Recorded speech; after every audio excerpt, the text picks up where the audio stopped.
I am recording in progress. Assalamu alaikum wa rahmatullah. Right, everybody. Episode 128. We call this the post Yusha Evans. Wow, somebody's calling me. Is It's it Yusha actually Evans? it's actually past 10 o'clock. No, 10 o'clock. It's 10 past 4, so I'm not Yeah. answering this. Okay, I Oh, finished work out at of four work o'clock. hours. Yeah, out of work hours. Apologies. Do you finish work at 4? Yeah, I start at 8. Fancy. Oh, you start at 8. Cool. Yeah. When I had my first office job, I said, "Can I start at 8 and finish at 4?" They said, "Nope." They said, "Start at 8:30, finish at 5:30." So that's what is that? That's 9 hours. Oh yeah, they're like, "Well, you've got an hour for lunch." And I'm like, well, "I don't really want an hour for lunch," but Completely. that's life. It is life, bro. Well, any way of them making you work a bit more and a bit. It's like what you said the other day. I came across that. It's almost like an exact quote that you said. I came across it online somewhere, maybe on Reddit. They're like, "Hey, just because they say that they're your family doesn't mean that they're actually your family. You're still an employee. Like, don't be Yeah, fooled." yeah, for sure, for sure. So let's go into whatever it is you are about to bring. Ah, yeah, cool. Do you know what? Shall I be absolutely awesome? Let's do this. Let's share my screen so we can get some YouTube bonus points. For the Right. YouTube family. Family. Can you see my screen? Yeah. Cool. At least for the listeners, I will read it out regardless. Let me just book off my work phone. We've got booking on, booking off section here. Hopefully, it's an email to say, I'll collect. Pass go. Collect £200. If you're okay to collect at 9:30, then. Oh, whatever. I'm not here. I'll deal with that later. Yes. So, apologies for the delay. My work phone is off now. So this is a post by Ustad Joe Bradford. Some of you may be familiar with him. Okay. For the listeners, I'll read it out for you. But I found it quite interesting, right? So we often see... Ustad Joe Bradford, he's got quite a few followers. Let's have a look what he's got on Instagram in terms of social power. That's not too much, but it's something, right? He And is an I'm sure. authority, bro. Yeah, He's of an course. authority, especially in finance and stuff. Mhm. And I know companies consult him and stuff. Absolutely. And you know what? It's like he's one of those people that I don't know the details of his studies, but this is the thing. Although what we said last episode with Yusha Evans was, okay, like a sheikh or alim is like your university professor. They're a specialist and they've got a PhD and all of that. We do have an element in Islamic studies where it's not going to be as clear as, okay, they've got a PhD. And that's what I think where Joe Bradford kind of falls in, where he has done the years of study. Yes. I think he spent quite a lot of time in Kuwait and stuff. He has done the study.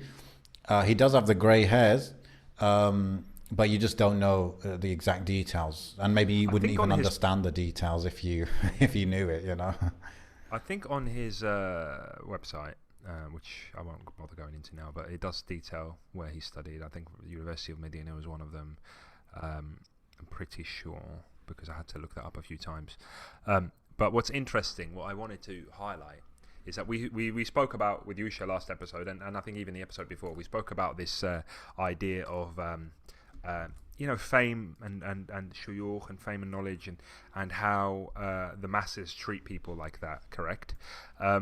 So this was an interesting post because it highlights from their perspective, from Ustad's perspective or Sheikh's perspective, and I found it really powerful. So I'll just read it out. So it's a picture of a masjid, an empty masjid, and he writes, the caption states, featured in this photo is one of the many mosques in my locality. I took this photo today as I stopped in to pray Maghrib. I want to confess something to you all in this post. For many years I had an aversion to coming to the mosque. As a teen, I was very, very frequent at the masjid, to the point that my parents worried about me sometimes going too much. Later in life, though, I stopped going as much, and to be frank, sometimes not at all. I'm not saying that this is the right thing to do, but what I want you to get from this is to never be too quick and rush to judge people who don't show up all the time. I know that many of the times that I was not driven to stop and pray at the mosque, it was due to a number of factors depending upon where I was in my life. At times, it was because I was working a corporate job and I was just so tired at the end of the day to do anything else that took me outside of the home. I'd be very bad in an audiobook. I was thinking of applying for it, but right now this is terrible reading. Apologies. Anyway, at other times it was because when I would go to the mosque, I would not be allowed by the congregants to just pray and read in peace. So this is the part I found quite interesting. You might find that strange, but I've had people sit next to me and stare me in the face while I pray simply so they can ask me a question before I finish salamming out. I've had people walk up to me and ask me a question about mortgages while I was carrying the funeral casket of a family member out of the mosque. It was interactions like this that made me very hesitant to continue to socialize with people in a religious setting who didn't respect my religious boundaries. It's difficult to maintain the energy to socialize with those you don't feel are invested in what's important to you and about you and your family and what's meaningful in your life. I won't even go into what my children have experienced because of the way people act in the community at times. It has not been all bad. The mosque pictured here actually has a very dedicated team of leaders who I'm grateful for stepping in at times when a random community member was pushy or irate. Continued. And despite all I've mentioned, I have come to learn that while yes, people exist like that, not everyone is like that, and that many times the way people interact with me is due to the energy that I project. So I have reoriented the way that I react to people's very real needs and very real questions, and by doing so, I've been able to navigate social spaces in a much more healthier fashion. Again, this post is not to blame anyone, but to simply say that when you find someone in your local mosque, give them space, be sincere in interacting with them, and understand that even those people you look up to or may have perfect lives can many times be struggling with issues and difficulties that are beyond the purview of the community. Purview. For those of you, Purview, purview. It's a new word. Never heard. I don't think I read this whole thing before. Okay. So. I don't know what to expect right now. There's only one paragraph left. For those of you who, like me, felt distant from the mosque, remember, you go for yourself primarily. Never allow others to prevent you from meaningful experiences. Deal with everyone with patience and mercy, just as you would like to be dealt with the same. And most of all, have mercy and patience with yourself. Seek meaningful times in God's house, and you'll find your time and interactions merciful. Let me stop sharing my screen. So basically, what I understood is he, as somebody seen as a community leader or someone with knowledge, he can't just do his thing. He's always being interrupted to the point where people are not empathizing enough to understand that the dude has his own needs and his own salah. Absolutely. Absolutely. He strikes me as somebody who does a lot more work on his community than he would do online. It's just an aura that I get from him. However, it harkens back to what we were talking about with our behavior as, followers of people or maybe not students, but you know what I mean. We consume their content, we follow everything they do, and they are figureheads in our social circles, or social media circles at least, of knowledge and people that we use as authority, right?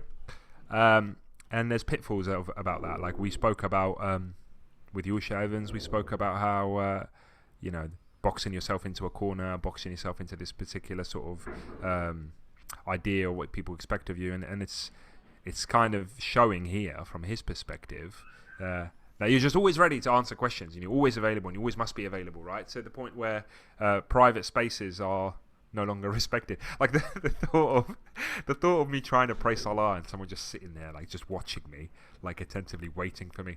Oh, I don't know, bro. That would ruin it. Yeah, that would be absolutely crazy. I have an aversion to that stuff. I've already mentioned before. When I see somebody that's well known or whatever, even in Jum'ah, bro. In Jum'ah, I refuse to go up to the imam after salah, even though I could be on the front row. I just don't want to be that guy, because everybody does it. Everyone gets up and just rushes over there, climbing over people. They want to ask something and shake their hand, blah, blah, blah. If I really need to speak to somebody and I can catch them when it's a bit, less hectic and stuff. There's an alarm outside, apologies. and kids and all sorts of noise. Yeah, if I can catch somebody when it's a bit less busy, then ideally that's the ideal situation, but to be bombarded like that, subhanallah. What do you think from what he's written? Bro, where I used to live, I knew one person in that area. Okay? I knew one person. And when I went to the masjid, I would avoid that one person. Okay? Now where I live, I know, 20, 30, 40, whatever people. Yeah? And sometimes it's very welcome that I see someone I know. But most of the time, I just want to get out there after Salah. Yeah, and I end up spending 10, 15, 20 minutes having a chat with someone. And so that's just my, I'm not some sort of a known person or someone that people want something from per se. And so what about this guy? He imagine like every Salah, it's even if it's 10 minutes, it's 10 minutes after every Salah. But it's never going to be 10 minutes in his situation, is it? It's going to be easily like half an hour. Half an hour times 5, that's 2.5 hours every day. Yeah, absolutely. And it makes me think, okay, let's take, Ustad Joe Bradford was the first person that I sort of came across that was doing this, but even Muftis moved to this kind of thing now where, it goes back to the time is money element, right? So now they will charge for proper consultations, book your appointment, let's have a chat properly, if you need advice, if you need this. Mufti's obviously got it for quite a few various sort of scenarios, whether it's you want to do lessons, whether you want to do some sort of recording or whatever, or a one-off and hour. there's a price tag on that. And I was speaking to, I don't know if I should say the company, actually they share it quite openly, so I'll mention it. The guys behind, or the individual behind Qur'anly, the Qur'anly app, shared yesterday it was either on their story or something. They got an email, right? And we spoke about Qur'anly before. It's a really, really good app, and I'll shout it out again. It's an app that will really promote your daily habitual reading of the Qur'an, right? Are you still using it until today? Yeah, still use it. I've noticed, obviously, I use it like at its minimum sort of requirement, maybe 5 verses a day or whatever, because I know that I won't. Sometimes I don't even hit that. Sometimes I'll see the notification. I'll be like, oh, I need to read my Quran. And he's doing his job else. then, Yeah, exactly. But I remember initially he did say something like, I can't remember where I heard him say it, or he could have said it to me, where it's like people were saying, oh, 5 verses a day, that's easy, right? He's like, well, I bet you can't even do 5, sort of thing. So can you do 5 a day every day for a month? Yeah, exactly. This is it. Test. This is it. Yeah. So I wasn't going to say this openly, but they shared it anyway, so it's fine. It was anonymous. They've cut out the name, but the email was essentially somebody had said, I enjoy something along the lines of, I enjoy your app, or I like your app. I choose not to pay for it. With that in mind, can I have it for free? Can you give me a free trial, or can you give me a free membership, so to speak? So they're like, they say that they like the app, or at least they've shown that they're using the app, but they said they choose not to pay for it. Can you give it to me for free? And it was like tongue-in-cheek sort of request. And he shared that like, this is ridiculous. Like, and it's about a £5 a month, £4.50 a month, something, you like something, it benefits you, and it's part of your, inshallah, your growth and your connection to the Quran.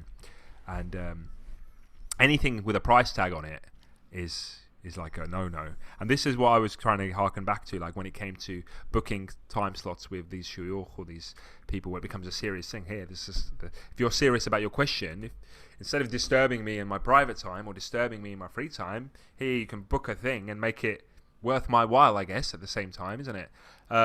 So I think ultimately what I'm trying to say is our behavior, our expectations of shuyukh and people of knowledge and ustads and figureheads in the communities, I think all of our perceptions of them are dangerously misaligned, and it's dehumanizing, isn't it? Absolutely. I'm not saying in this case it definitely is, but we know it can very well be dehumanizing, where Absolutely. It's like, we talked about like YouTubers in the past, how people write comments and tell, say stuff to them thinking this is kind of not even a real person on the other side who's going to get affected by it. And look what happened to FouseyTube. For those that remember FouseyTube, he just seemed to get literally driven insane. Part of it probably had natural tendencies to lean a certain way. But no doubt, his behavior and his mental state was very closely linked to what he was reading in the comments. Absolutely. And I think with my assumption of FusiTube and his audience, my assumption of FusiTube is that his Iman levels have been fluctuating, right? So I don't know what priority Dean had on his life. But also his audience are lawless. You know, they've got no deen, generally speaking, and the majority of them aren't going to be Muslims anyway. They've got no deen to limit them in their behavior. So at least we could say that with ulama, shuyukh, and da'is, etc., they've got a level of deen that can, you know, give them strength. And you'd like to think their audience has a level of deen that can you know, keep them at bay a little bit at least, hold them back a little bit. So there's some buffers there, I think, compared to the YouTubers who, you know, we haven't had of a story just yet of a da'i, you know, it getting so much for them that they've just ended their life or something. Like, because the pressure on YouTube is just, it's a lawless, you know, crazy sort of scenario. However, I think you know, I was going to briefly touch upon. I mean, everybody's talking about this at the moment, and we're not going to go into it in detail. But I mean, there's been accusations before. There's been accusations of shuyukh or reciters of Quran or da'is getting accused of sexual misconduct, accused of zina, accused of even rape and other crimes, with essentially people that either took knowledge from them or followed them or engaged with them in a particular way or met them in a particular way, whether that's through you know, talks and events or just online, stuff like that. And you know, ultimately at this stage there's a big one in the sort of, I don't know if you want to call it media, I guess social media right now. It's not a criminal matter, as in it's not something that's been taken to the police or court or anything like that. It seems to be quite and it's within the community sort of being discussed, right? A particular organization has investigated this individual who's, you know, got millions of followers on social media and is well known. I'm not even going to say his name because that's not relevant right now. But what's interesting is seeing everybody's reactions to this, you know. And there's a few camps. There's obviously the camp that is read this report, which I think it has got numerous victims that are all anonymous, detailing alleged abuses and alleged you know, crimes, etc.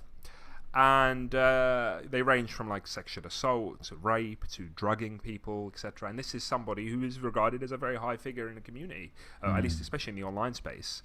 You know, a reciter of the Quran, very famous and very popular. There's also the camp, which is essentially looking at this report and saying, well, there's no hard evidence here. You know, these are all the. I haven't read the whole report, but from what I briefly looked at and what people seem to be saying is that. Number one, a lot of I think it's all anonymous people, so it's victim 1, victim 2, etc. There's no hard evidence, and none of it has gone to any law enforcement agency or anything like that. And this has just been released out in public, so it's just a bit of like a trial by, what do they call it? Trial by, I don't know, circus maybe? I don't know what you call it. Something like that. The court of public opinion. Yeah, and you know, my gut feeling at the start of reading it was like, this isn't right, okay? But then as I looked on it in a particular other context, I was like, well, if these are true, then how do you warn people from him before, do you understand what I mean? Before any sort of legal action can take place. And if you haven't got enough to take any legal action, which at this stage I don't, in my personal opinion and based on the work I do in my day job, I don't think there's any hard evidence here to go, the grounds with go or anything, you know. So it's like a dicey thing. However, what we ultimately wanted to bring it back to isn't necessarily about that, but it's about, once again, our misaligned positions to people, how we hold people in particular places, hold people in particular levels, and entrust them with our safety and security, right? So this isn't the first time something like this is alleged to have happened. Not regarding this specific individual, but other da'is and other whatever you want to call them, figures in the community, right? And it's about that trust, I guess, But also, let's not deny the fact that victims also may put themselves in a vulnerable position as well, right? So victims of such behavior, let's say it's a male da'i, yeah, and let's say, I don't know, sexual assault of a follower, of a person that, you know, takes from him, or whatever you want to call it. Obviously it depends on the context, but some people, they get chatting online. I mean, a lot of these allegations, one of the allegations I saw was, you know, they started talking online, then they agreed to meet up, then they agreed to go to his house, then do you understand? And then the danger zone started there. The allegation takes a turn from consensual meeting to, oh, I don't consent to this, whatever happened next. And Allah knows best where the consent ended, you know. We can't prove either way. But what I'm saying is... But bro, before you even get to... Yeah, go on. The consent framing of it is first and foremost an un-Islamic way of viewing it as the first frame. Of course. Obviously, there is the frame of is it zina or is it forced zina, if you like. Of course. Yeah, This there is that element. But before we even talk about consent, we have to talk about like zina in the first place. No doubt. You know? No doubt. And I think, you know, because of the way that because of the framing of the article, the investigation, so to speak, this document, which is meant to be a form of an investigation, naturally it's not the purpose of that document isn't to say, right, all these victims have committed a sin initially by engaging with this person or visiting this person or whatever you want to call it. It's more going to be focused on them, right? And obviously, if you were to be that person to say, well, they shouldn't have done this in the first place, then obviously you're going to get cancelled as well, because that's not the focus of the discussion, right? Yeah. However, what we're trying to say, and I don't want to be that guy, but what we are trying to say is we need to look at the root cause of this problem. And I think the root cause of this problem is, yes, no doubt, if that person had committed those crimes, then they should be judged and you know, reprimanded and punished accordingly, right? But also, we don't want this to happen again to anyone, and we don't know who else may be like that in those spaces. Okay, so yes, we may be able to protect individuals from this individual that's, you know, been accused. However, how do we protect them from the people that we don't know yet? Okay, and this is what we're trying to discuss. Okay, and that's the focus of this conversation, is to remind ourselves that number one, I don't think, I mean, some people are inherently evil, yeah? Some people do actively use their positions of power to abuse people. That's well known. Some people, it's not a conscious thing that they actively set out to do. Some people are engaged in sin, just like all of us are engaged in sin, where it's a slow one step after another, temptation after another, without any malice.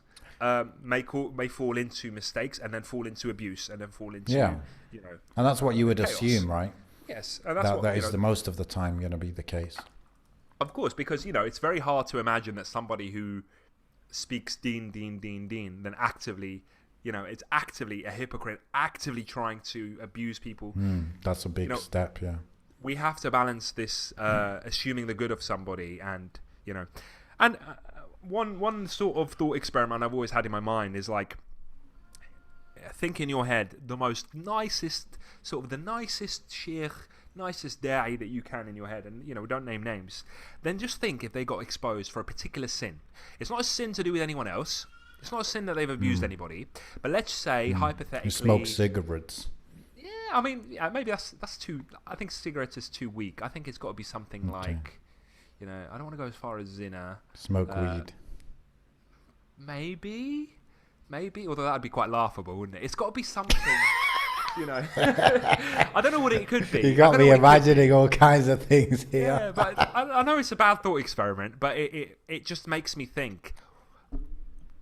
I think the thought, and I know I'm not equating this to that individual. Let's put that whole thing to the side, right? But let's just talk about this thought experiment. I think the thought of anyone in a position of piety sinning, right, is an automatic cancellation in this day and age. Do you understand?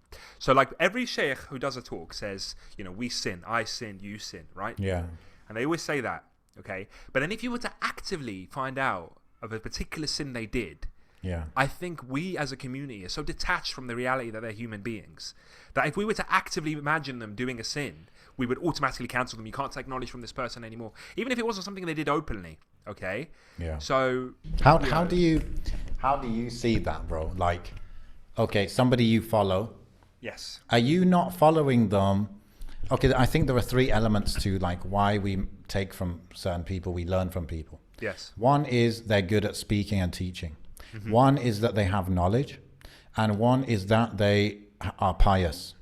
Okay, so if somebody, so I want to ask you, that somebody you follow, you take from, let's say that they've got these three things in your mind. They've got these three things.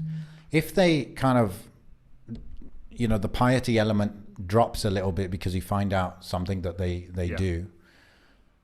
What does that change anything for you, and how much does it change? So the gut feeling, and this is the thing that I'm trying to train in myself. The gut feeling is like, oh, that's wrong. That shouldn't happen. Why has he done that? Yeah. Oh, I don't know about listening to him anymore. Right. Yeah. Yeah. That's the gut feeling. But then I try and balance that by thinking this sheikh or this da'i always talks about themselves sinning. Like we all sin. Yani kullu bani adam khata'un. Do you understand? Like every single son of Adam makes mistakes. So what mistake does this person make that I wouldn't cancel him for?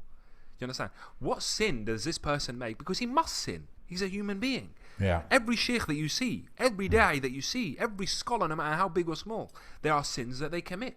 So what sin could we possibly say, it's okay, I'll carry on, without a gut feeling? Do you understand? And even now, we tried to do a thought experiment where we thought about a particular sin that we'd let off, and we just couldn't. Think about, okay, even something as simple as like, you know, every sin's got this weight on it that we can't. I think I actually. Okay, first I want to say, what I try to do is I do try and take from people based on piety, no doubt about that. And I would weigh that as the heaviest out of the three things I mentioned, perhaps, right? Now, I do see myself, though, finding out about a teacher who does a certain sin. They might even do the sin in front of me, okay? I do see certain things that I would just kind of cast aside, really? Definitely. Okay. Like, for example, it depends on the context, of course. But, for example, like swearing. Yep. Okay? Yeah. I think, you know, swearing is way too taken easy by people amongst, you know, Muslims. It's just something people take very lightly. I don't take it lightly. You know, I don't swear, etc. I would not expect a teacher to swear. But if somebody had genuine piety and then they swore here and there, I feel I can let that off, okay? So I do, and I'm trying to think of other examples, but I'm not thinking of stuff. It's hard, I think, yeah. But there are certain things that, it's like, okay, that is so heavy to me that it's like, okay, now you don't have, I don't want to be like you kind of thing. I don't want to take from you anymore. For example, if they are not good with their parents, and so I found that out somehow, or if they're, even bro, like some du'at, you know, they're very loose with the issue of posting like photos or videos that show women, especially women, in a certain way. For me, that actually makes me question their piety and their knowledge. And I'm kind of like, well, even if you believe it's not that bad, let's say I believe it's really bad, you believe it's just bad. Don't you fear like Yawm al-Qiyamah to like be posting that? Like, it's not like you had to post it. So those kind of things make me question it. I consider that quite big. But there are some little things, like, you know, maybe how they deal with their kids, or they're a bit rude here or there. I can deal with all of that. Yeah, I think, but can you see how it is very limited circle? Yeah, it's you're a very right. difficult thing. So my theory is like, or at least my thought experiment is like, but these people, all of them, from the, you know, the most knowledgeable to the least, they all sin in a particular way. Yeah. Right. So if you were to think like, look at the sins that you commit, think of the sins I commit, right, and the mistakes that we make. If we were to apply that and think, do you know what? Maybe this individual makes those sins back behind closed doors. Does that mean that I cancel this person? Right. But cancelling is different to not taking from them anymore. No, I know, but why Like, I'm I think saying is- regardless, I'll just keep my mouth shut Oh, regardless. of course, but I'm not necessarily talking about me or you. Yeah, but I'm yeah. talking about the masses of it, the Muslim ummah at the moment. Okay, Mm. and with combining it with this cancel culture and this social media sort of machine and monster that it's become, where do you draw the line? Yeah. So I think. And by the way, I want to distinguish as well Go on. that I might stop. Let's say I was learning from somebody in my local area. And that means I study with the person, but also I know them personally. Right. If I saw them do one of these kind of sins, which kind of makes me feel like I don't want to be like that kind of thing, or makes me question their knowledge, I might not study with them anymore, but I would still like fully like be friends with them and have that personal relationship. You get it? So Yes. I wouldn't cross them out in terms of they're a bad Muslim now. It's just that I guess I do have a higher standard for somebody that I study with, or take as an authority. Yeah.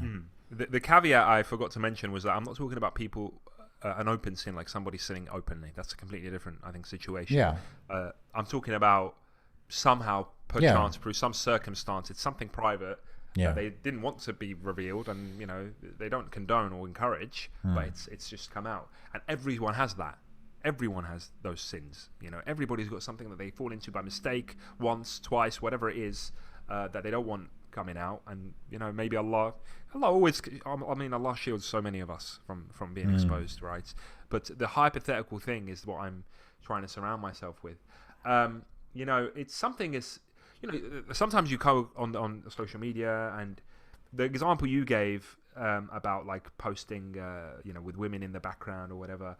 I think not to say that that's something we can disregard, but there's like a nitty gritty sort of argument that you could go down with that one. Do you know what I mean? Like someone could say, but that's not the point of it, and that's not the.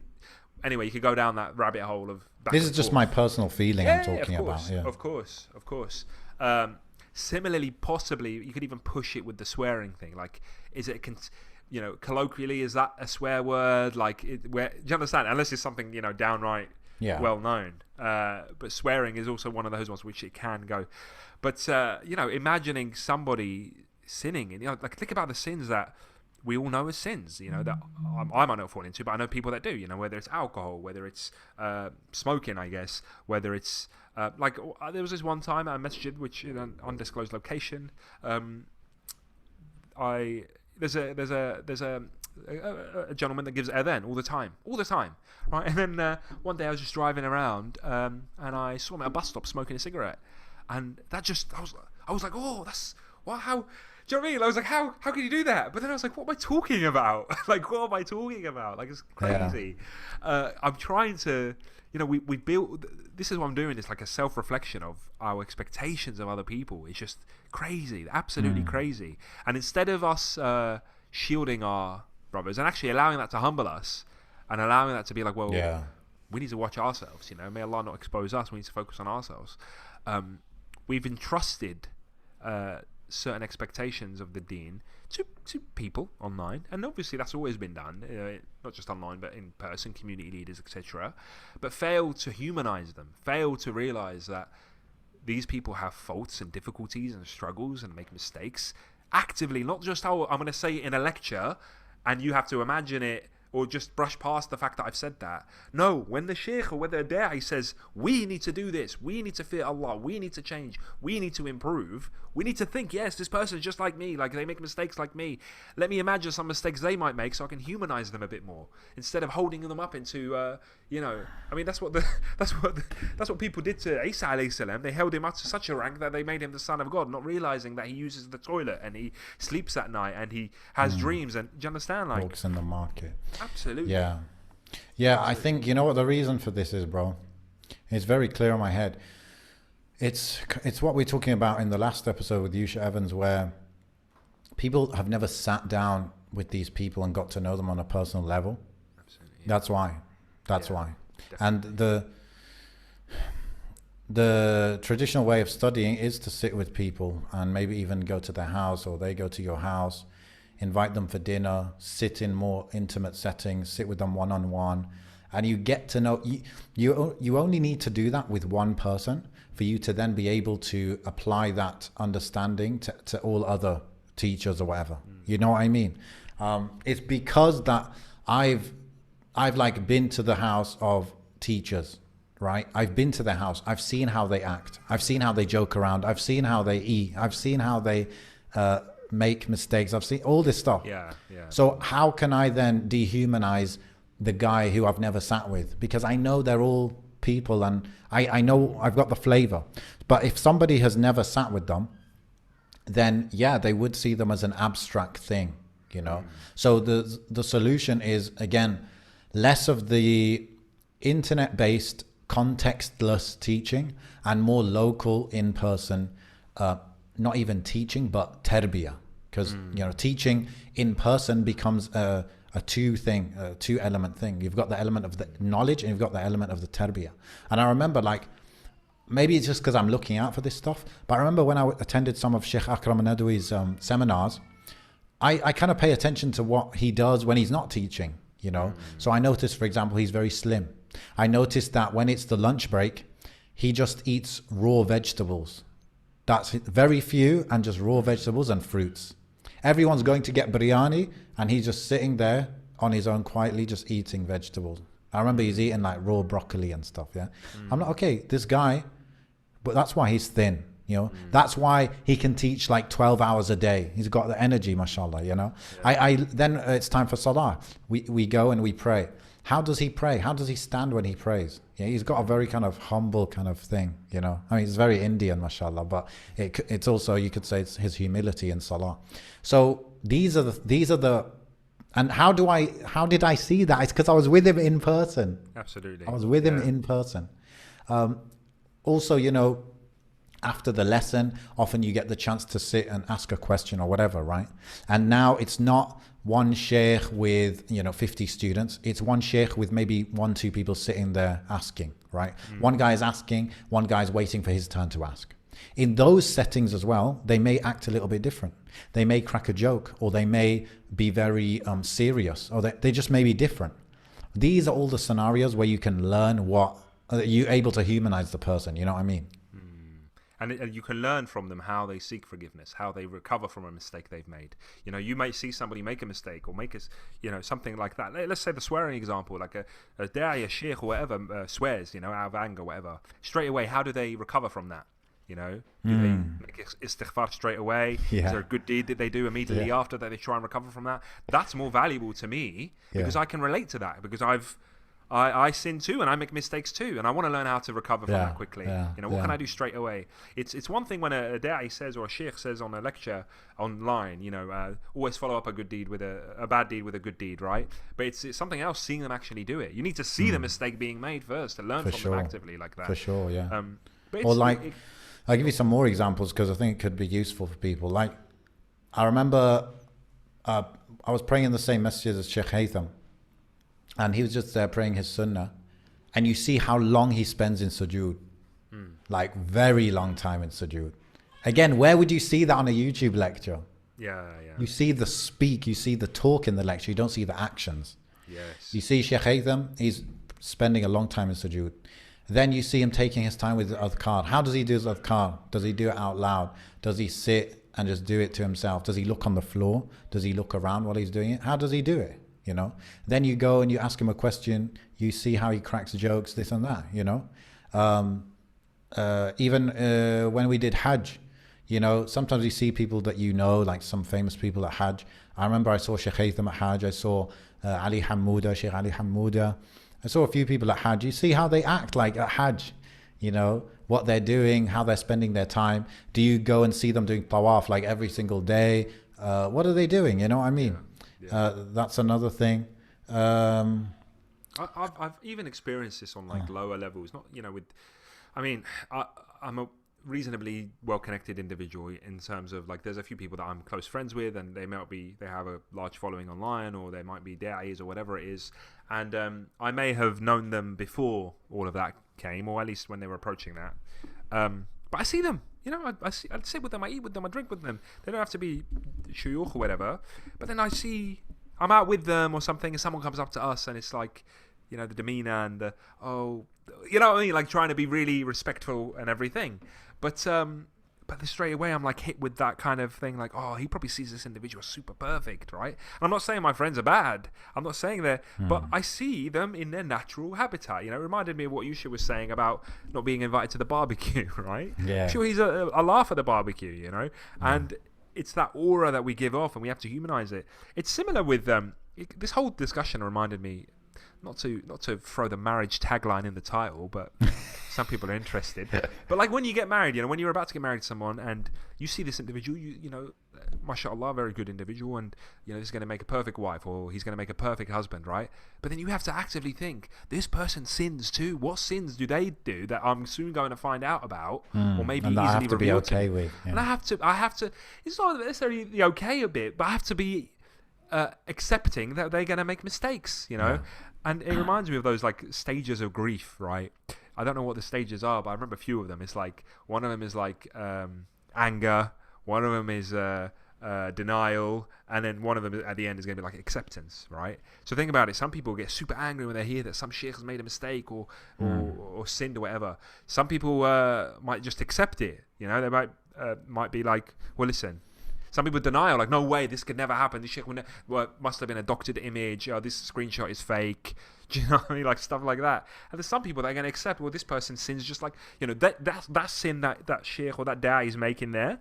I've made that sin. You know, I've repented from that sin. This this screenshot is like 2 years old, a year old. They could have repented from that 6 months ago. Could have repented from that after he sent it. Immediately. You know. So it's I'm trying to play with this idea in my head of humanization and how it's important to do so ultimately. You know, when Allah subhanahu wa ta'ala teaches us about the prophets, right? And not just the prophets, of course the prophets are infallible in that sense, okay? But maybe the prophets was a bad example, but when we learn about the Sahaba and the mistakes that they may have made, especially after the Prophet ﷺ passed away, you know, some of the mistakes that made in between them. However, they all had their rank. They were all well known. You know, these are the Sahaba and these are the Tabi'een and these are the Tabi'een, right? That label was never lost because of a mistake that they made. They always were that, and they'll always be that. And even after some of them were promised Jannah, despite the mistakes that they were made, that label was never stripped from them. You know, there wasn't some miracle revelation or something that said, okay, actually, that label that Allah subhanahu wa ta'ala has given you, we're going to take that away now because of this open mistake that everybody knows about, you know. So, obviously, I'm not equating the general public and the masses to the Sahaba. But I think it's vital, ultimately, to realize and expect mistakes are made. The same mistakes that you made and you may have made are the same mistakes that da'is and shuyukh may also make. And there's no... you know, what's the word I'm trying to think of? There's no discretion with that, you know.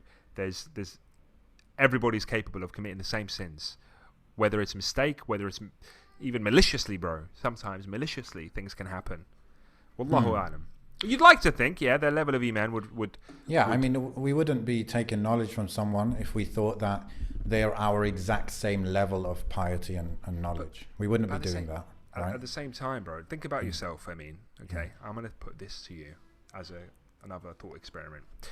Maybe I'm a bit more open on social media, okay? So people could have a look at the things I'm into or the things I say, whatever, and they might put me in a particular category of or hierarchy of level of iman, okay? But for yourself, you've done 128 episodes of Mind Heist, and then you've got Seerah Masters. All the content you've ever put out is positive and good, and you know, and no one's going to find you on Twitter or anything. Like you're not on there where you can be open, and so people might hold you to the same thing. People will hold you just because of the context of how you present yourself online. Yeah. But then someone might see you in Turkey in the masjid or something. You know, we do something silly or make a mistake or something. Straight away, Mind Heist is cancelled, bro. Do you know what I mean? It's that kind of. Yeah, but that's what I wanted to say is that. Yeah. Okay, we talked about humanizing. That's very important. I think we also need, us as the audience of whoever we're talking about, we need to differentiate between I'm no longer going to learn from this person, and I'm no longer going to kind of just give the person the basic respect and manners. The second thing should never happen. Okay, unless some crazy kind of thing that they've done, right? Yeah. But the first thing, that's fine, and that should be done in just a silent way. Like, oh, I saw so and so did that. Okay, he's kind of lost my respect. I don't feel like you said, gut feeling. I just can't listen to this guy anymore. Khalas, I'm done. I don't need to tell anyone. I don't need to post it to anyone. I'm just going to stop listening to that guy. I'll move on to another guy and seek the benefit, whatever benefits me, right? احرص على ما ينفعك, yeah? The second thing though of, oh, now that he's done a sin, I'm going to post about him. I'm going to talk badly about him. As a human, if I see him now, I'm going to spit in his eye, you know? Like these things, this is a completely different thing, you know? So we really need to separate the two things. Just because you don't want to learn from somebody, they've fallen, their status for you has, you know, been lowered. They're no longer someone that you want to take from. That's different to they're no longer your brother. You're not going to shake their hand. You're not going to, you know, give them a certain basic level of respect. These are two different things. And I think we need to separate these two things. Definitely, 100%. I think it's important to also study some level, you know, some sort of research, some sort of level of study on how a layman reacts to certain things as well. You know, I think with this particular case that we mentioned at the start, you know, high profile allegations, etc. You know, big investigation and whatever, what have you. You know, we're living in a time where there's, you know, we ain't got Sharia courts and judges and stuff, but also at the same time, this particular case hasn't gone there, and it hasn't gone to, you know, secular courts or secular police or whatever you want to call it. So we're kind of like, I think that's called the mess. That's what it's called. The mess that we're in, right? It's a mess. And, you know, we've got people on one end saying, well, this isn't Sharia, this isn't how it's done. Yeah. Which, you know, I agree with to a certain extent. But also at the same time, I recognize that there is a void there. You know, we haven't got anyone to take this to in that sense, to some degree at least. Yeah. But at the same time, we haven't got enough to go to a secular place. So what do you do? So all we're doing is making noise right now. It's just noise. Lots of noise online. Lots of noise by every Tom, Dick and Harry wants to comment about it, wants to share it. I think what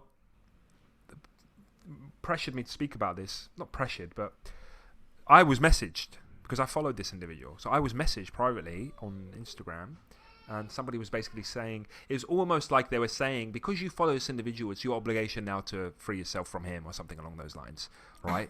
And I was like, well, talking about, like, what's going on, right? Is that, it's like it's a trial by, I don't know what the word is, but the you know what I'm trying to say. Well, let's just Google trial it, by bro. mob or whatever. Yeah, exactly. Trial by.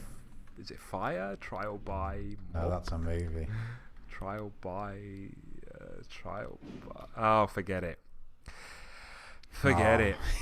You know what I'm trying to say. We know what you mean, 100%. But you know what? Just to double back a little. Oh, I had Facebook open and I got rid of it. Let's go back to Joe Bradford's page because I wanted to share another thing. By the way, though, bro, go for it. You know, you're saying someone like me. You know, I put myself out as a certain way. Which we all do, by the way. People are going to see me a certain way. This is what I would like people to do with me. If I do something wrong in public and they feel like, oh, he's not actually like that, or I don't respect him anymore, or I don't want to listen to him anymore, okay, then it's completely within your rights to not do that. But I think it's still within my rights for you to, you know, give me salam and give me the basic respect and give me the whole treat your brother as you like to be treated. I think I would still be deserving of that. I think all Muslims are deserving of that. So that's what I would, you know, request from people, and that's what I would try and give to others. Yeah, you know, I think there's always going to be that. Like, where do we cross that line where it's like, oh, this person does need to be warned against because they're a danger to the community, sort of thing, right? No, that's not for us to say. I don't think. It's for authorities in the community to say, whether it's the local community or, you know, unfortunately there is this online community, for better or worse. The barometer for that is very, you know, we've got there's certain sides of that coin. We've got the side which is like, this person is a physical danger to people, physical danger or mental danger, mental health danger to people. We need to warn against that. But then you have a side which goes, which we're well aware of and well acquainted with, the side of this person is a religious danger to people. The stuff they're teaching you is a bid'ah. This stuff they're teaching you is innovation or extremism or whatever. And there is this spectrum of warning against, and people warn against each other for all sorts of things. But it's like, at what point does the layman, this is the key point, the layman begin to take that on board upon themselves to do? Never. Based on stuff that they can't substantiate. Never. What I will say, this is what let's share this, because I was very much in the this is none of our jobs sort of thing, and quite frankly, maybe I don't know if I should say this, but I went on the page of the organisation themselves that did this investigation, and I went on their team and I was like, okay, let me see the shuyukh that are on this team, and to be frank, there wasn't any shuyukh on this team, let alone Sharia consultants, let alone nothing like that. They're university graduates and this and that, but nothing, anyway, nothing substantial, which I was a bit disappointed with, but Allah knows best. This post, can you see my screen? You can see yes. My screen. So, Joe Bradford, once again, he shared this short little excerpt on the idea of where there is smoke. So where there is smoke, there is fire. That's the I read this, but I didn't know what it was in relation to. I'm assuming it's in relation to what's going on, because people aren't very black and white. But so in Surah Yusuf, verse 18, the quote from the Quran is, they brought his shirt with fake blood on it. He bro, said, you got to read the Arabic, bro. Oh yeah, it's coming up, isn't it? قوله تعالى وجاءوا على قميص بدم كذب قال بل I can't read that bit. سولت سولت, I think. سولت لكم أنفسكم أمرا. They brought his shirt with fake blood on it. He said, your desires have plotted something, so patience is beautiful. God help me with what you describe. So Al-Qurtubi said about this verse, our jurists have used this as evidence for using corroboration of signs in legal issues. So the key thing is signs, okay? Not evidence, but using corroboration of signs. Like indications of something. Indications, yeah. They agreed that Jacob here used the shirt's lack of damage as proof of their lies. In this way, it is imperative for an examiner to notice the signs and connections when they contradict. When some of the signs, I assume, corroborate each other, he will judge accordingly, strengthening the accusations lodged. There is no disagreement about using this for ruling. An addendum which he's added here. A definitive had ruling cannot be issued without necessary evidence. However, a judge may use corroboration to point to something being off instead of issuing a disciplinary ruling. But then he's added here, for non-judges, it means an ethical position to withdraw or deny support can be taken. Right. So I think this is basically like a middle path kind of thing. It's not saying that people who are accused with such are completely innocent and we should dismiss any claims against them and we should carry on as normal, until there's hard evidence. It's also not saying that, well, they must be guilty, so we should treat them as if they are guilty, despite the fact that there's a lack of evidence. I think there's a middle path here where it's like, we can't say that they're guilty. We can't, because there isn't the evidence to say so. There are maybe signs that indicate some sort of malpractice or whatever you want to call it, signs of something wrong. So we should be cautious. I think caution is the approach here, because there's a demand that every single person at the moment who's been associated has to cut ties, make a statement, come out. Do you understand? And I don't think we're there yet for that. But at the same time, I don't think there's anything wrong with being cautious. If you've got an event coming up with a particular individual, how do you play that caution out? That's for the people to decide, the people in charge. So I think that this excerpt highlights a middle path. So what he's saying, if you bring it back up, bro, is that Qurtubi, his tafsir of the ayah, was saying that in order to punish people, you need to have clear evidence. However, putting punishments aside, you can kind of take certain action, not punishment, but certain action based on something indicating that something might have been done wrong. Yeah, so corroboration to point to something being off instead Being of off, issuing a disciplinary yeah. ruling. And what he said, this is Joe Bradford, not Qurtubi, he's saying that that's for judges, yeah? So the judge cannot punish if there's no proof. Now he's saying for non-judges, it means an ethical position to withdraw or deny support can be taken. Now, I would like to ask the Sheikh what that means in terms of publicly doing that. Because he's saying withdraw or deny support. So I may, behind the scenes, I might be donating to an organization and I stop donating. Yes. That is withdrawing support. But do I announce that? Do I need to announce that? Can I announce that? I think that is a detail. It's a different. And I think the issue with this particular case and many others is that, this sounds like it's in the process of being, this whole excerpt, for example, that Qurtubi is given here, it appears like it's in a hypothetical process. At the start, there's a sign, an indication that something's wrong. So let's further investigate in a, court of law. Yes, it can lead to gathered, investigation. Yeah. And then, so at the moment, it's like we've got the signs, but it's not going any more beyond the signs. We're not going further than the signs, okay? Because no official body is taking that anywhere where that can be done, okay? In a typical context, let's take a completely secular context, right? An accusation is made by a member of the public, okay? That man there, he broke into that shop and stole from that shop, okay? That accusation is an accusation, okay? That's similar to what we have at the moment. That accusation is then investigated, or it's taken to those who carry it out, such as the police. Okay? The police then take that accusation, take that report. They might arrest that individual and interview them about the matter.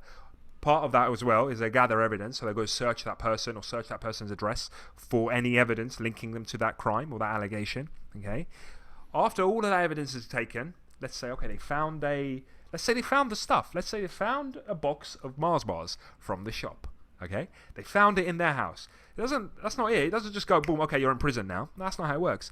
That person gets charged with a crime. Okay, we, the police, believe with certainty, based on the evidence that we've gathered, that you broke into that shop and you stole this particular box of Mars bars, and we've got CCTV footage of you doing it, and we've got this or that.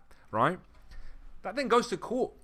And then it's for the judges to decide, for the individual to argue their case, for the individual to argue the counter narrative. Yeah, they've got a chance to defend themselves. Yeah. Okay. So we've got two key steps that are missing here. We've got the professional body that's going to investigate it in a criminal matter, and we've got the actual judge. And we're taking the position of judge, jury, and executioner.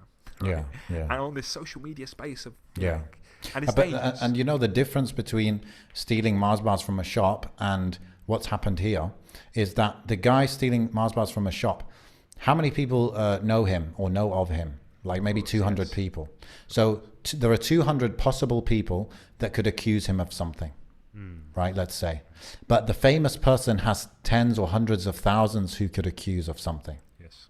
So now we've got to think of the side of the person who is accused. I'm not talking about the guilty person even. The person who is accused and they're innocent.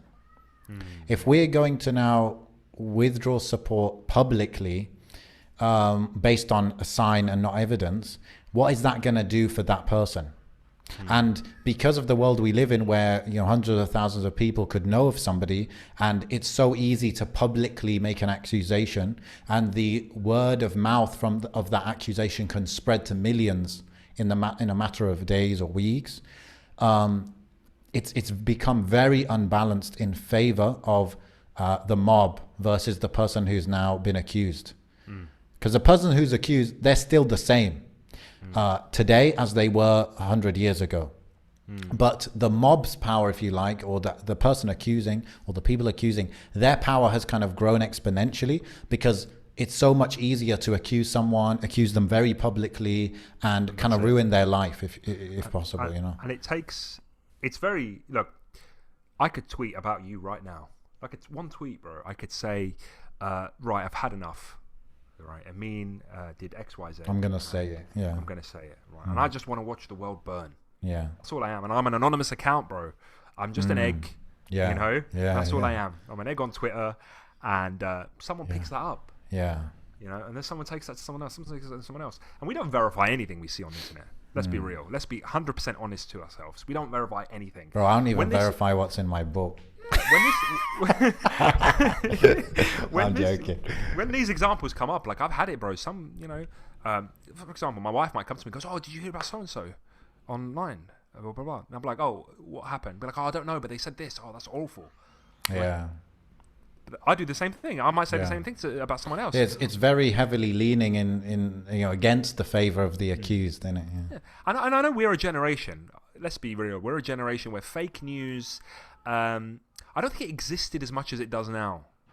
Maybe 15 years ago online, maybe 20 years ago. Like you go on Wikipedia and you expect that to be the truth. Okay, you use the computer as almost like a library. What you read you would assume would be true. It's only now that I'm seeing like vast sort of swaths, like fake news started selling, making sales. There was money behind it. People like to watch the world burn, so to speak. I was seeing, when the fires were happening in Algeria, and the fake news that was coming out of that situation. There was a video that even I fell for, that my wife shared with me. It was a video of somebody going around and just torching a particular area, okay, at night. And my wife showed it to me, and I was like, you know what? I'm usually somebody who likes to make excuses and try and figure out maybe this could be fake. Let me stop sharing this. Maybe this could be fake. And I just couldn't think of a realistic explanation. I could not think of an explanation that would justify this, right? And I was dumbfounded, and I thought, oh, maybe it's true. Maybe there are people setting fire. And then I shared it to my mum, and my mum obviously knew way more than me. She goes, no, this is how they break up wildfires, in rural areas. This is how they do it. Apparently they do it in Tunisia all the time. And I was like, oh, really? I never knew that. Okay. Then I found out a few days later, it was on it was on various news outlets, viral video that shows man blah blah blah setting fire in forest fires. Turns out it's actually a video from years ago from Australia of this firefighter controlling, do you know what I mean, a fire, etc., etc. And I was like, you know what? I need to really humble myself, because I usually put myself in a position where I don't fall for these things. I'm like, oh, I never fall for those kind of things. Yeah. You need to actively be wary of what you read, bro. Yeah. Even if it's 100, you think, oh, there's no way this could possibly ever be explained. And you said, there's money behind it now. Like, those who are looking into kind of the politics in the Middle East, you'll see, for example, UAE, Qatar, Saudi, Russia's big in this as well. They've got bots after bots after bots, and they're just running tweet. Whatever the narrative is they want to push, they've got 10,000 eggs, tweeting about it. Sometimes they artificially make something trending, on Twitter. Yeah. And it's just purely with bots. There's a big problem that Twitter has, actually.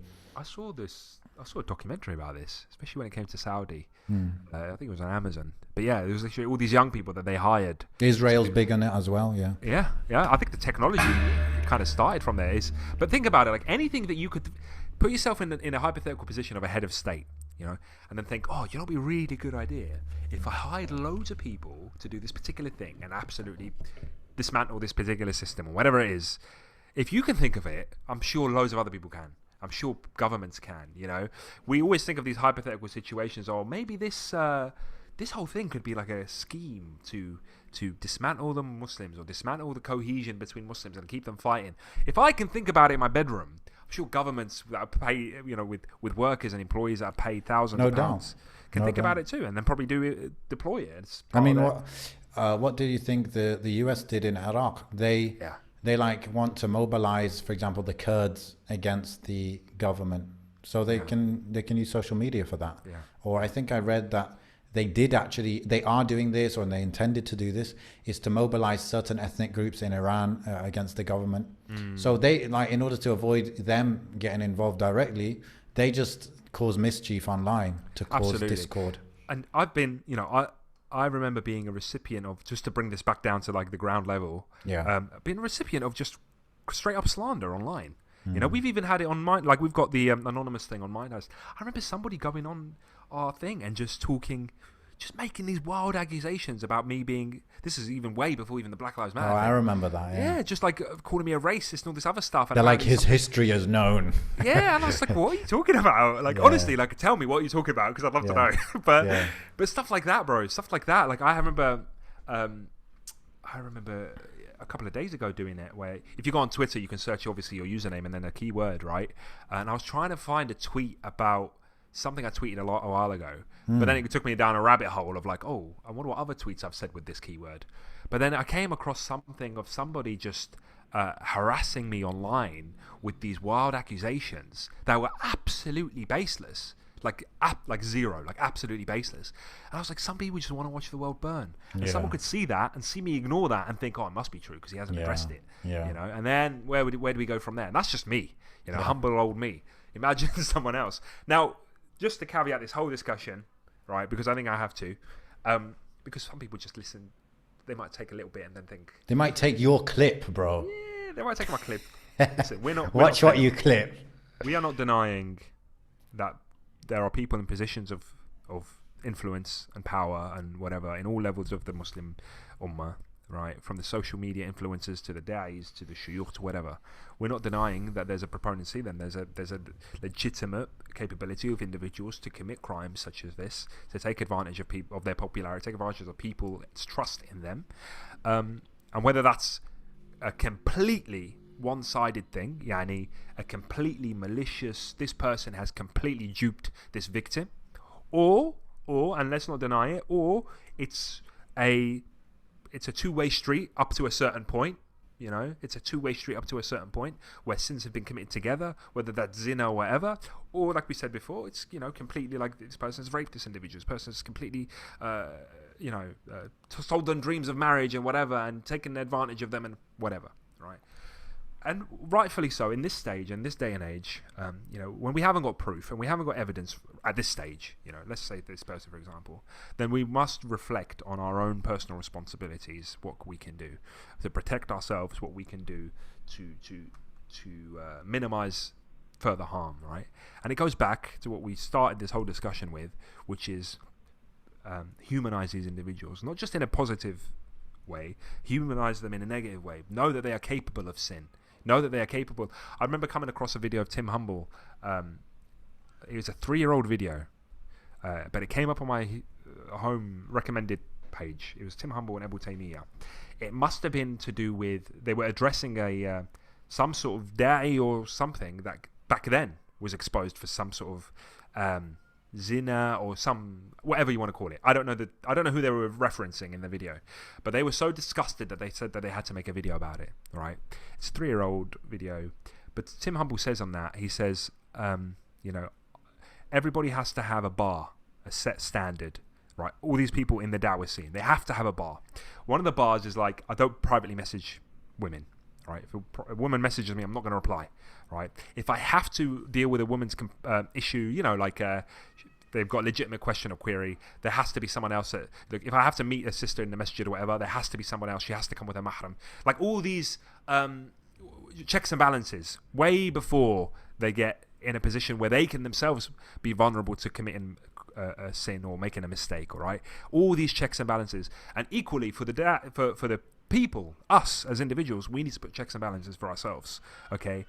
The sin for them is a sin for us as well, ultimately speaking. You know, if we get lulled into some sort of situation, then we also have to protect ourselves from doing those sort of things, and especially to the sisters, right? You could message somebody, you could get involved in something, it could go down the slippery path. You don't want to put yourself in that position, okay? Because on the day of judgment, it's not just going to be that individual, you know, who's got the followers and whatever, that may be questioned. You could equally be questioned about the things that led up to that, you know, up to a certain point, let's say, in a hypothetical scenario. We can't free ourselves from blame completely. We can in some situations. It's obviously contextual, but we have to protect ourselves. We have to do what's right to protect ourselves. And there's a need. There's a big need, obviously, for women of knowledge to be there for sisters. There's a big need to minimize this sort of the harm that can come out of this sort of stuff. I think there's a legitimate cancerous sort of culture of fascination with da'is, fascination with celebrities, fascination with, you know, people online, and this just all logic and all you know. What's the Human word? decency. Oh yeah, decency just goes out the window as soon as you get a reply. As soon as you just get starstruck, you know. And that feeling of being starstruck, it makes people do crazy things. It makes people completely forget. What I wanted to say about this now is, okay, we can take partially that, because no doubt, yeah, when these kind of things happen, what dominates the narrative, I feel, is the whole Me Too, blah, blah kind of thing. Which, like we're saying, like, there's always the element of any kind of oppression or this kind of thing. Obviously, we get evidence, we punish, etc., right? Especially if it's illegal in the country, then obviously, you know, actually, I don't know about that. But anyway, we do have, no, just because some people might recommend not doing that. The point is that if something is wrong and there's evidence, then the person should be punished. One thing I want to add to that is that sometimes there is not evidence, but there is guilt. In which case, we don't force ways or fabricate ways to make the person get judged as guilty. That's where certain justice will only be delivered in Yawm Qiyamah, right? And I know it's like easier for me to say this because I'm not the one, you know, who's the victim in this case, but I just do think that's part of it. Like we'll see it every day where people are getting away with crimes, right? No, of course. Now, on the flip side, I think there is something that happens because what we're talking about here, it's not just anything. It's specifically celebrity speakers, whatever, and zina and these kind of, you know, incorrect, inappropriate relationships or ways of communicating, etc. As a man who's getting known, you have to be, what's the word, terrified of this, I would say. Yeah. You have to be terrified of this because you might feel actually that you're gaining authority, you're gaining status, and even ejr, you're gaining. But you're actually, as you get up and higher, you're more and more of a at risk. You're more and more at risk. And I personally, I would not, put money on my ability to withdraw my inclinations, if you know what I mean, right? To really have that full discipline. I would not bank on that, right? So you have to put your defenses high. You have to put your defenses high. And you have to have, you know, I've tried certain things over the years, like, you know, certain people message me or they say, you know, some people like leave silly comments on my videos. Oh, I wish I had a husband like you, or, you know, these kind of things. I try to deal with that by replying with something like, don't be silly, like kind of rude things, but it helped me, you know, that's what helps me. Like, don't be silly, or you don't even know me, or whatever, right? Something a little bit harsh. But ultimately, you have to be terrified of this. I would say that. And obviously, as Muslims, we would see let's say it's not, you know, rape, but it's some sort of relationship that happens. I mean, there are two victims there ultimately. Maybe one led the whole thing more than the other, but, you know, both are big victims here. And so, like, you have to build your walls up high. You have to build your defenses, you know, to the point where, I mean, you have to question the rules. Just because Facebook decided that you should be able to DM anyone, and men should be able to DM women, and vice versa, and that what happens in the DM should stay in the DM. And all. Just because they designed their app that way, it doesn't mean you have to accept all of their rules. You could have your own rule that I don't check DMs. Yeah. You can have a rule where I check an email address to add a bit of friction, right? So only the people who are really bothered and the people who can be identified by their email address can contact me. And that email address is monitored by my wife or whatever, for example, right? Or my sister or whoever it is. So you can put your own rules in place. But I would say to be terrified of this, because you are actually in the position of weakness. And I know it's kind of ironic to say that, because we talk a lot about, or people talk a lot about, the one who is famous having the sway and being able to exploit. And I agree with that to an extent, of course. But I would say, you know, if you're a well-known man, then you are at huge risk, and you got to be very careful. I think fame breeds temptation. You know, I think I'm not trying to make excuses for individuals, but I also have to recognize that the temptation, the temptation is going to be a lot stronger for those people because it's going to present itself more frequently. Okay. Yes. For somebody, and I'll tell you why as well. There's more temptation is because I was just listening to a really good interview about these kind of gender dynamics and by these psychologists. And you know, a big reason that a man will not approach a woman or be tempted by a woman is fear of rejection. So what do you think happens when a man gets higher and higher status amongst people? His fear of rejection plummets. Yeah. So now he feels like I can approach anyone. So again, it's even higher risk. Yeah, absolutely. And then on the flip side, for the sisters, by the way, actually, you know what I think we should do, bro? Because, you know, you sent me that message the other day. Somebody sent us a message. You told me about what they sent. And I don't know exactly how they meant it, but it was a little bit kind of, it could have opened the door to something bad, right? I feel like we should actually be so, like, imagine someone sent you an inappropriate image. How would you react to that? I think we should be like that with just messages. Be like, who do you think you are sending me this?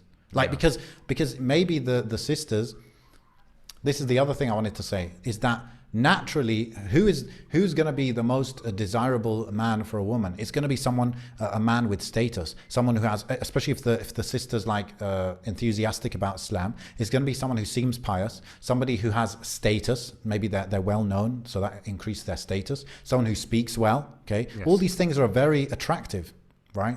So the sister obviously shouldn't be sending any kind of messages in that way, and she should check herself in terms of knowing deep down her intention.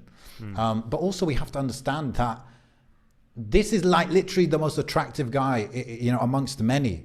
And so it's kind of natural that, you know, it's natural that the attraction will be there, but we have to just nip it at the bud.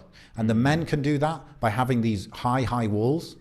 And the sisters need to literally just have I don't know what they can do exactly, but like, don't message anyone. I know to you it seems like very, it might seem innocent, but just don't message, like, don't do it.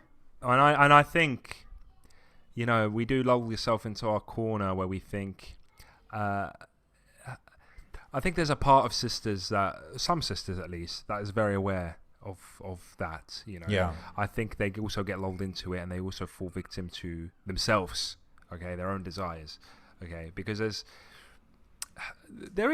studies that suggest that, like, I saw a study recently, not to go on too long, but there's a study about male and female friends, right? And there was like, I came across it, and it was like they were asking these pairs of people, the boys and girls that are friends with each other, they asked the boys, you know, if your friend, the girlfriend, just friends, turned around to you and said, "Oh, would you sleep with me, or would you go out with me, or whatever? Would you do it?" And like 90% of them were like, "Yeah, absolutely." And then they asked the girls the same question, and the number was complete rock bottom.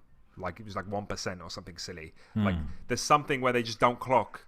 There's something where they just don't get it, right? And Allah knows best. Allah knows best. Yeah, so you're saying that naivety is there sometimes. There's a naivety, yeah. Some people say, oh, there's absolute naivety. There was no inclination there whatsoever. That isn't what they were after with the message, right?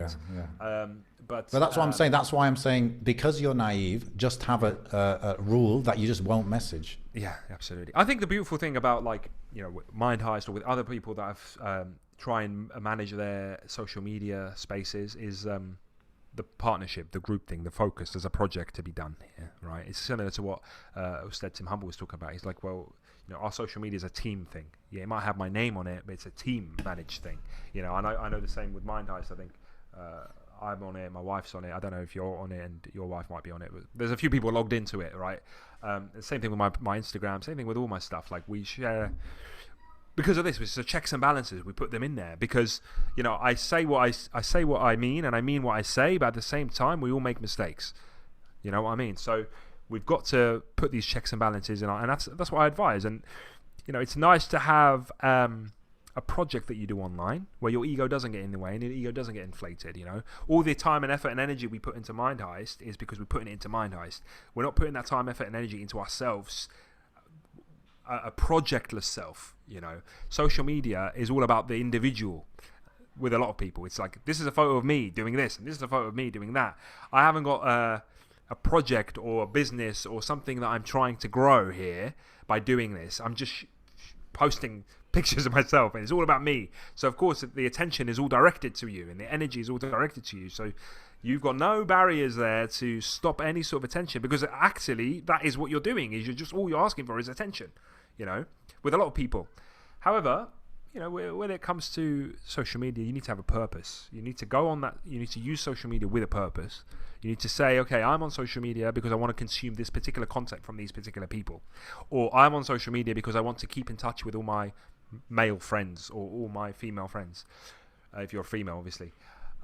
But if you realize that the purpose of your social media use is being compromised, like suddenly you're looking up other people or you're messaging other people or whatever it is, then that's a red flag. Like, you've compromised the use. You've put yourself in a danger zone. And I think that's ultimately what we have to be aware of. And it's an hour and a half of the podcast, and I think you're going to wrap up with a beautiful message, bro. On the spot. It's really hot here, and I don't have air conditioning, okay, and my kids are frying. I'm gonna have sizzled kids for dinner. Yeah, bro. I was gonna say it's a good point to wrap up there. It's a very serious topic, actually, and you know, it's always just good to think of the akhirah perspective. You know, that sins are sins, and sins, you know, should have us shaking on our boots Yawm al-Qiyamah, for Yawm al-Qiyamah. And everybody commits them. And everyone commits them, and we're all humans. At the same time, we need to defend ourselves from any, you know, illegal activity. When I say illegal, I mean in the sight of Allah. The sins of others. And yeah, like, don't trust shaitan, man. And shaitan loves hanging out on social media. I had a joke in my head. How many followers would shaitan have? I had a joke in my head, but I didn't know how to word it. But I saw this picture of, you know, those like famous pictures of men and women praying together, right? And they might not even be facing the camera. They're just like in the desert and they're praying and stuff. Okay, yeah. I thought in my head, what if they're not married and the third person among them taking a photo is shaitan? Okay. Do you know what I mean? That's I was like, who's taking these photos? Because there must be like a third person in that relationship. Who is there and who's taking that photo? Bro, all you the know, time I see Muslim couples taking photos like that. A couple weeks ago, I was looking for some stock photos, and I was searching for Muslim stock photos, and there were all these pictures of like man and woman, supposed to be like a couple, right? The woman's got a scarf on and stuff. When I scroll down, I see the male model from another angle. He's got an earring. Yeah. And then I realized these are not even Muslims. They're just dressed up as it for the stock photo for work. You know, it's just a job for them. Yeah. So that's more deception there for you. That's the times we live in, bro. Yeah. What is truth? This is literally the definition of like Akhir Zaman and Dajjal, and it's like you don't know what's true, what's fake. Like, I think a lot about this with the vaccine. One day I'm like, yeah, it makes sense. One day I'm like, no, I'm not touching that. You know, literally back and forth, because it's all smoke. Smoke mirrors. Everyone's got a different opinion. It's just crazy, man. Yeah. And there's more to come. Wa'udhu billah. We should do an entire episode where we what's that technology called? Deepfake. Deepfake. Yeah, we'll just deepfake each other. So I'll deepfake you and you deepfake me. That'll be the whole episode. I'll try to talk like you and you try to talk like me. Nuts. Okay, سبحانك اللهم وبحمدك أشهد أن لا إله إلا أنت أستغفرك وأتوب إليك. Remember, you can contact us. Contact us in a contactless manner, in a safe manner, via email and Curious Cat.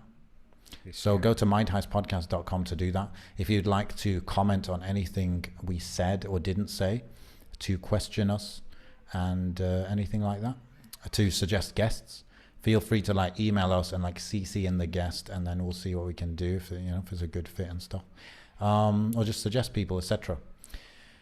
Episode 128. Assalamu alaikum wa rahmatullahi wa barakatuh. Wa alaikum assalam.